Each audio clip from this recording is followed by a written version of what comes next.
NFL draft analyst Dane Brugler of The Athletic joins the show to break down the top 5 corners in the 2024 NFL draft. Let's get it. This is Renner Ranks, the ultimate NFL ranking show.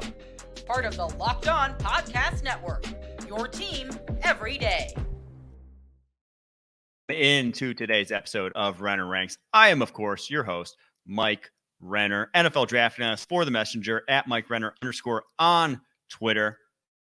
Renner Ranks, part of the Locked On Podcast Network, your team every day. Special thank you to all the everydayers out there for making Renner Ranks your first listen every day. Don't forget to subscribe, follow for free here on YouTube or wherever you get your podcasts. Today's episode is brought to you by PrizePicks, the easiest, most exciting way to play DFS. Go to prizepicks.com/LockedOnNFL and use code all lowercase LockedOnNFL for a first deposit match of up to $100. Dane Brugler, The Athletic, NFL draft analyst, one of the most respected draft analysts in the biz, does more work, more homework on these guys than anyone I know outside of an NFL team. Love always to hear his takes, hear his opinions, and love that we were kind of in lockstep when we broke down the top 5 cornerbacks in this class. It's a great class, a deep class, maybe not a ton of blue chippers, but if you're in need of one in the first round, there's a lot of guys that can fill a role. Let's get right into it. All right, Dane. Yesterday, the NFL announced that juniors are now allowed to compete in postseason all-star games. I know that does a whole lot of good for my quality of life and my ability to scout these guys, because that's one of the most valuable things in the whole entire pre-draft process is those all-star games. What are your thoughts on them adding juniors now to the Senior Bowl, Shrine Bowl, Hula Bowl, all the bowls now can have juniors? Well, the interesting part is some of them can. The Hula Bowl can't. It's Senior Bowl and Shrine. Is it? Yeah. Oh, okay. And HBCU Legacy. So okay. And this is a weird year because we don't have the NFLPA Collegiate Bowl anymore. And with the inclusion of underclassmen, that's going to push some of these seniors to maybe some of the lower games that go Hula Bowl and Tropical Bowl, which College Gridiron Showcase, which could be a good thing for them. The timing's weird. I mean, I talking to both Jim Nagy and Eric Galco, the guys that run the Senior Bowl and Shrine game, respectively. They knew this was coming. They had an inkling, so it's not like they're totally caught off guard. They've been watching underclassmen, including them with their discussions about who to invite. There's some timeline issues that I know, talking to teams, that they're kind of confused about. Juniors wouldn't be able to accept invites until the deadline, the underclassmen deadline. That's in January. And so Senior Bowl and Shrine, they got to keep spots open until then, which kind of puts some seniors on hold. So there's a lot of things that, we could have done this in July and figured things out better in terms of timeline with the NFL and the league office. But overall, it could definitely be a good thing for a lot of players. It's funny just getting the reaction of scouts over the last 24 hours.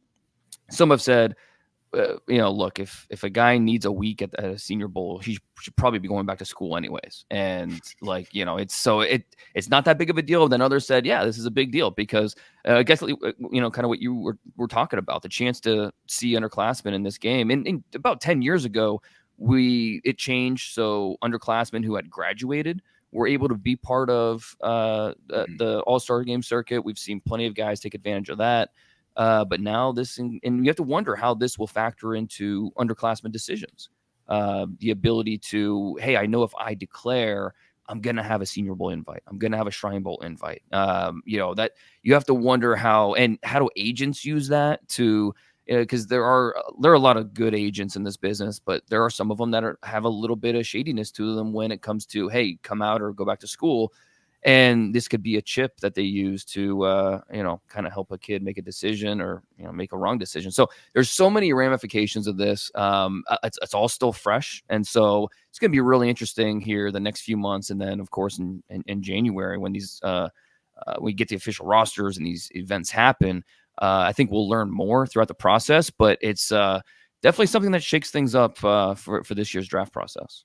Yeah, my initial thoughts were one that I think you hit the nail on the head in terms of if you needed this game, you probably shouldn't have been coming out early anyways. And that's like most guys that come out early are not going to be going to these games. Like I think it was Tom Pelissero tweeted out a picture of Caleb Williams. So he said juniors were eligible. Right. Caleb Williams ain't going to this game, man. Marvin Harrison Jr. Sorry, it's not happening. Yeah. Those guys aren't going to this game unless it's to like glad hand and get the free stuff and have the experience. But like that's it's really for, it's probably going to apply to about a third or about half of the underclassmen that do go. So it's not going to be that many guys comparatively. But then my second thought was, I do wonder if the timeline, because the timeline is so crunched in terms of when you can finalize your declaration to when you can go to these games.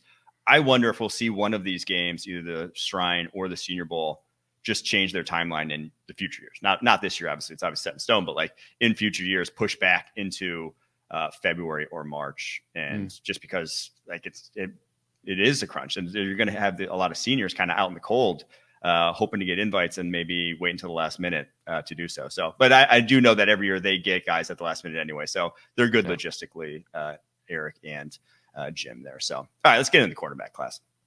Top 5 corners. I think it's a good class. I want to hear your thoughts initially on this class, then we'll get right into the top 5. Yeah, I think it's a good class. It's a group of some really exciting players who are all flawed in their certain ways, which gives you pause a little bit, and I think it complicates how early you would draft some of these guys. I doubt any of these players will have higher grades than what I had last year on Witherspoon and Christian Gonzalez, but it's still a really interesting group with plenty of guys worthy of that first round discussion. And I obviously it depends on underclassmen, who's going to come out, who's going to go back. But I think this is, when we talk about the strengths of this draft, cornerback, like it seems like almost every year the last few years, I think will be near the top. Yeah, I think this one's deeper than last year, I'll say. And I think I agree that compared to Witherspoon, Gonzalez, I think there's one guy might end up in that sort of tier, but that's about it. But then the depth in this one, I think, is a little bit better. So let's get in the top 5. Who is your number 5 cornerback in the 2024 NFL draft class as we stand right now? So this was close between Quinyon Mitchell, Toledo corner. He was the only group of 5 prospect that made my updated top 50 last week. Between him and Terrion Arnold from Alabama, I did go with Arnold. He's not the most disciplined player, but you can see why he was a 5-star guy. Good size athlete, moves really well, very quick, controlled, stays on top of routes.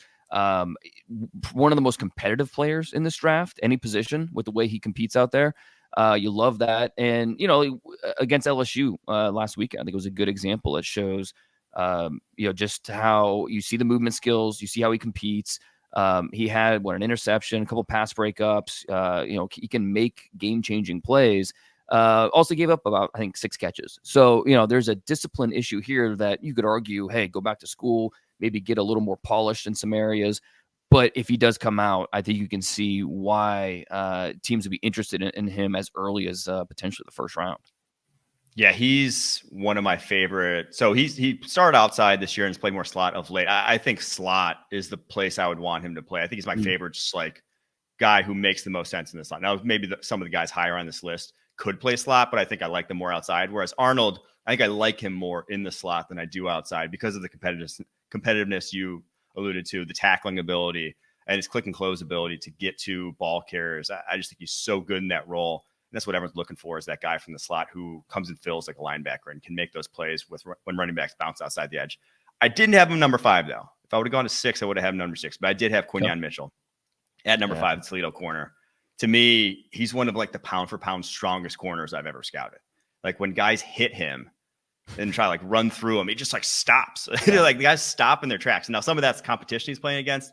He's not going up against the guys who are going first, second, third round at wide receiver in this class.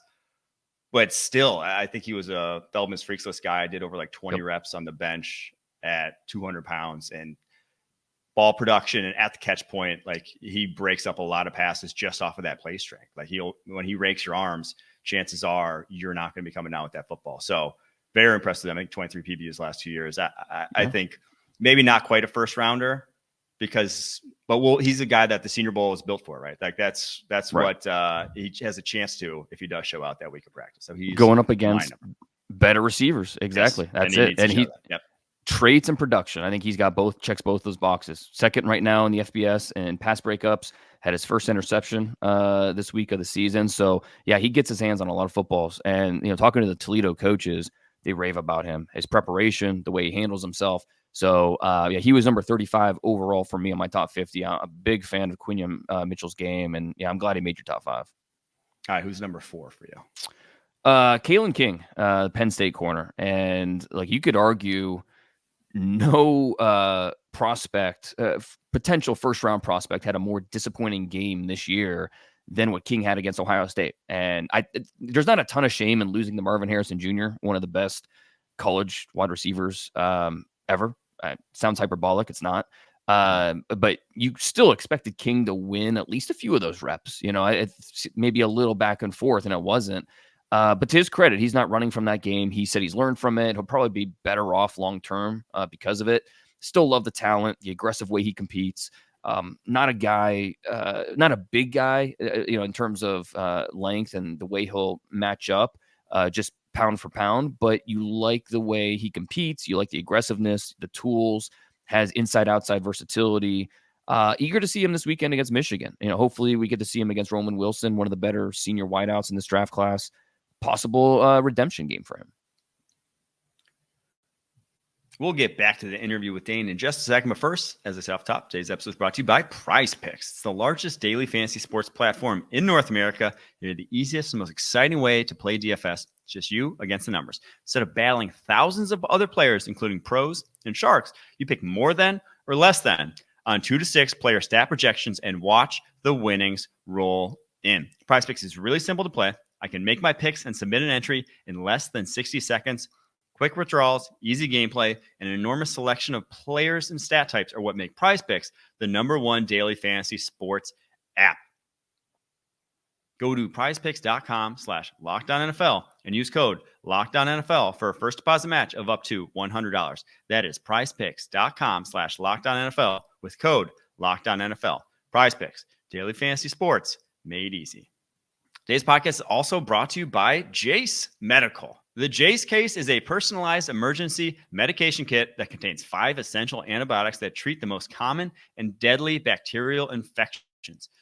You can also customize your case and add additional life-saving medications based on your unique needs. Jase is continually working to expand their medications offering. In those recent efforts, they have added ivermectin as an option to the Jase case. You can also buy a gift card for family or loved ones so that they can get a Jase case of their own.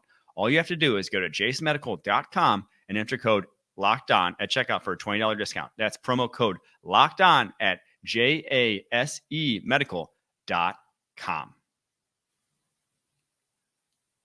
Yeah, Kalen King's my number 4 as well. And to me, he's a lot like Terrion Arnold in terms of like all the pros who were saying about Arnold, I think apply to King too. But to me, he's just like turned up a little bit. He's just a little more twitched up. Like I think he just moves a little more swiftly on his breaks, on his turns. Like he's got that all around athleticism that, can match and mirror entire route tree. But I do agree, like a little sloppier this year than I would have liked. I thought last year, game for game, he was more consistent. And then the Ohio State game, obviously but it's reminiscent of, AJ Terrell in the national championship game against Jamar Chase. Sometimes you run into a buzzsaw. I think a lot of scouts wish they didn't have that tape on AJ Terrell and could go back and have a do-over scouting him because, sometimes you just run into a better player. And I think that's what happened to Kalen King in that game. Yeah. Who's number 3? That's well said. So, all right, these top 3, I think, are pretty closely rated for me. I know there's not like a huge gap here. For me at 3 is Kool-Aid McKinstry from Alabama. JaQuincy, better known as Kool-Aid. First of all, anyone that comes in as a freshman and starts at corner for Nick Saban, that in itself says a lot about the player's confidence and his ability. Love the balance, the body control in his movements. It's really controlled with the way that he transitions, regardless of the route, regardless of the type of athlete he's going up against. The length, one of his best qualities that he has. Obviously, he has long arms, but he knows how to use that length to his advantage. He raises the degree of difficulty for receivers to finish catches. So I don't think he's a big-time speed guy by NFL standards. If he runs in the 4.5s, I don't think that'd be a huge surprise. And there are times where he's maybe late to recover on a play, and you see that lack of speed. But it's still, I think the pros far outweigh the cons with Kool-Aid. Yeah, I have Kool-Aid a little bit higher on this. I'll get to him a little bit later. But to me, he is the most skilled corner in this class. Like, and you see that, like, the track record of freshman starters anywhere on defense for Nick Saban going to the NFL is good. Yeah. Like a lot of there's not a lot of misses of those guys that came in early, and that speaks to the skill aspect. You're not starting at corner unless you know how to play the position inside and out as a true freshman. He's not going to trust you to do so. Yep. So yeah, that's how I feel about Kool-Aid. My number 3 though is Nate Wiggins, the Clemson corner, and now been a little banged up this season.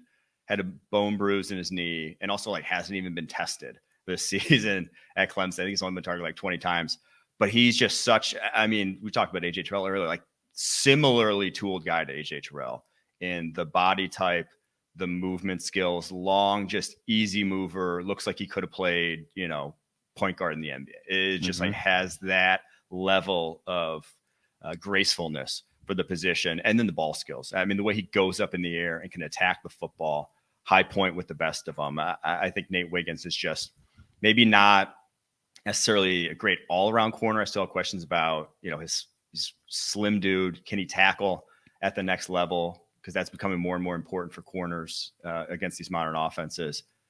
But I think just the coverage skills I don't have a lot of question marks about the way he can cover.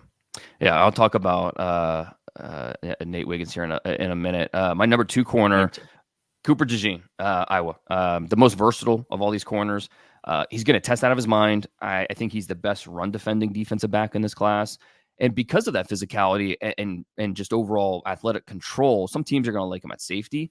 Iowa plays him all over, outside, inside, nickel, linebacker, hybrid versions of any of those positions. And part of it is because he's really smart. He's alert in coverage. He's really smooth. As athletic as he is, I don't know that I would describe his game as sudden, like maybe a Nate Wiggins, because there are times where you see receivers able to create space on comebacks or quick breaking routes, but he anticipates well, closes that gap quickly. And then there's also a special teams impact that doesn't hurt either with Cooper DeJean, because everyone knows about him as a return man, but he's also a big time gunner, double-digit special teams tackles the last 2 years. To me, this guy is an easy first-round projection. Yeah, he's my number 2 as well. He's such a natural football player, and I think I agree with what you said about the suddenness, and that, like, I almost don't want him at real cornerback. I want him just around the football more, because I think he has a nose for the ball, and he's so fluid. He's more fluid than sudden. Like, he's so easy with just how he stays on balance with whatever he does. And obviously that's, why he's such a good returner too, is because of that balance. And then the size, 6'1", 207, something that like none of these guys can really match on this list that we're talking about. It's just the sheer physicality that he can play with at that size. And he might run a 4.3 at that size. Yeah. So, and he's so just such a naturally gifted athlete that there's a position for him on an NFL field. It could be a lot of different positions that he could play at a high level. Yeah. Number 1. And that's not because he can't play corner. It's just because, the strengths that he offers is just, it's so versatile, and that's such a weapon. So for me, Nate Wiggins at number 1. Look, he's long, he's fast. That suddenness that I was referring to, you see that with his feet, easy redirect. The way he stays attached to routes, I really like that. The way he can play through the hands of receivers. Really, it was with the bowl game, or it was the conference championship game last year against North Carolina. That's where it kind of was like, oh, okay, I need to know about this guy. That's where because I knew about him. He was obviously a decent recruit coming out.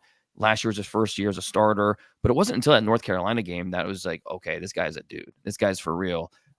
This year in 7 games, he's only given up 9 catches. I think part of that is teams are staying away from him a little bit. None of those have been explosive plays. I think the longest reception's 12 yards. More than held his own against Florida State's receivers, the tall trees they have.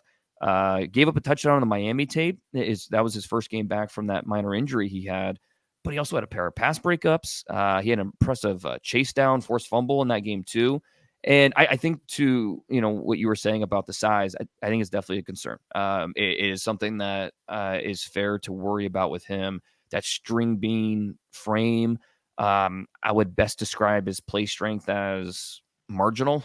I mean, he needs to be more of a factor in the run game, getting off blocks, making tackles.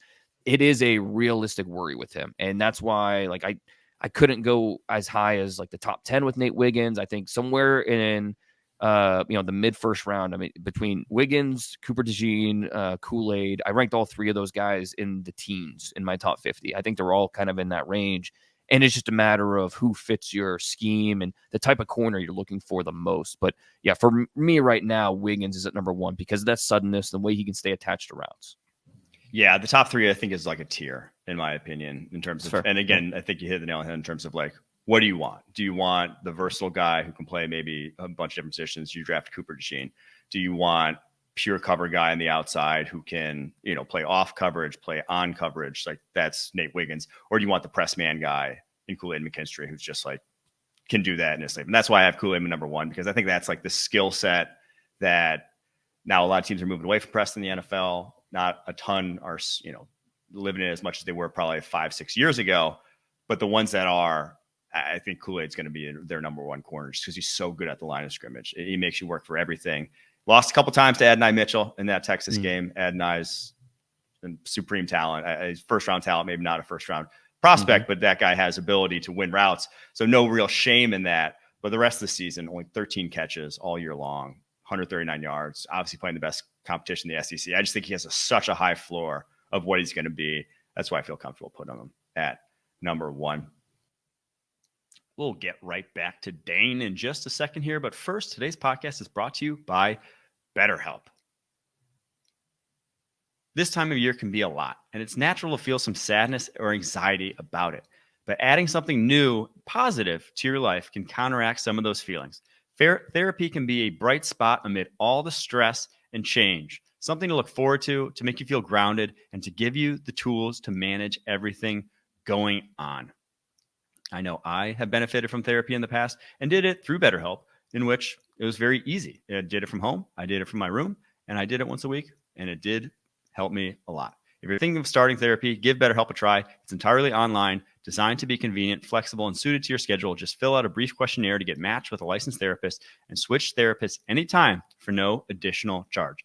Visit BetterHelp.com/lockedon today to get 10% off your first month. That's BetterHelp, HELP.com/lockedon. All right, Dan, what do you got on the docket here for people to look out for over at The Athletic? Well, I kind of referred to my top 50 just came out. People can go check that out. I think a lot of newer names that maybe a lot of people aren't talking about, prospects that people need to know. Even some well-known names, guys like Carson Beck, Georgia quarterback. I don't think he gets enough credit. He's a guy that's getting NFL starter grades from scouts. And I think people need to take him a little more seriously as a prospect. At some point here in the nenext month, my first mock draft of the year will come out. So plenty of fun draft stuff here coming up here as we kind of get towards the end. It's hard to believe we're just a couple weeks from the end of the college football season. And then it's full speed ahead once we hit, January and the, quote unquote draft season. So a lot of fun stuff ahead. I got to ask you though, the top 50, Drake May over Caleb Williams. What was the change? What caused it? I just can't get on board with guys that paint their nails. No, that's nothing to do with it. I think honestly, it had less to do with Caleb, but more to do with Drake. Being so impressed with him. I'm still a big believer in Caleb Williams. I think, the goal of drafting a quarterback should always be not to find the next Patrick Mahomes, but to draft a guy that you think could be a top 8 to 12 quarterback in the league. I think both these guys can be that. And so I'd be shocked if they're not the first 2 picks in the draft, and not sure of the order. I think teams will be split on that. The reason I did go with Drake number 1 ahead of Caleb is I just feel more confident with him from within the pocket. His ability to make those quick reads, get the ball up, out, and gone, and complete catches, and move the offense up and down the field. It's I think a little easier with him, with the way he plays.